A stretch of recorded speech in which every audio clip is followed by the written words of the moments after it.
Welcome to New Hampshire's Business. I'm Fred Coker.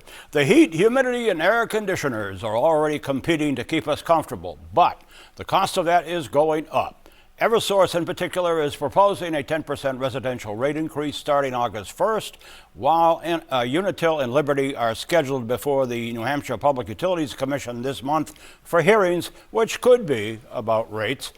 Here is the annual energy use versus peak demand 2000 to 2025. This graph from ISO New England shows a history of peak electricity use from 2000 to 2025 and the most significant peak demands in those years along the blue line. On the left, August 2nd, 2006 was the all-time peak demand at more than 28,000 megawatts. And then over on the right side of the graph, June 24th, 2025, when demand reached the highest peak in a decade at more than 26,000 megawatts. The light blue line, or bar rather, the light blue bar shows energy use in those years. So what's the electricity supply forecast for this summer? In New Hampshire, it's mixed. Summer electric supply forecast for New England expects sufficient energy supplies, but very hot, humid weather could present challenging operating conditions. They did so last summer with highest demand level in more than a decade. With that in mind, our electric utilities are adjusting their rates up. Eversource residential rate proposed increase August 1st, currently 11.3 cents a kilowatt hour, proposed 14 cents a kilowatt hour, increase of 10.1% or 16.23 for use of 600 kilowatt hours. With me in the studio to explain the rate increase is the Director of External Relations for Eversource, William Hinkle. Welcome.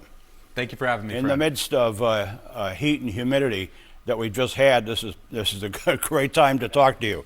The rate increase that you have proposed before the Public Utilities Commission of 14 cents a kilowatt hour, is that already approved or is it in process? Yes, it has been recently approved by the PUC. Okay, and that's residential. And small business customers. And small business as well, okay. Here is a headline, a statement that you made in June. Volatility in energy supply market to push up rates while rising temperatures lead to increased usage, higher bills for customers. Where's the volatility you're talking about? Is it in the spot market where I know you get a lot of your power? Yes, so the way we procure energy supply that our customers use, Eversource doesn't generate electricity. We purchase it on the regional wholesale market at no profit or markup for the company. The price we pay is the price our customers pay. We currently procure about 50% of that power with a 6-month fixed price, and then the other 50% we procure in the supply market, and we have to set up proxy price each time the rate changes. But the reason for that increase from 11 up to 14 is volatility mostly? Yes. The volatility impacts both prices, but in slightly different ways. But really what we've seen over the last 6 months, an incredibly cold winter, one of the coldest winters in more than a decade, which drove up the price of natural gas in the region, as well as the outbreak of the conflict in Iran. Both of those things have sent energy supply prices surging, not just in New England, but across the country. 40% of your residential customers are in what they call the Community Power Coalition, which has been going for a few years now. And they are in charge of their supply and rate. You supply the power, they decide the rate. That relationship is unique in New Hampshire, but probably not in the country. How's that working with you? We are very supportive of our customers having as many choices as possible for their energy supply. We just want them to pay the lowest possible cost and choose the option that works best for them. So it's a positive for our customers that programs like Community Power and other municipal aggregation programs exist in the state. This isn't a competitive relationship for Eversource. There's no financial or operational impact on our company that our customers have this option. We also have it in many of our communities in Massachusetts as well. Yep, that's interesting.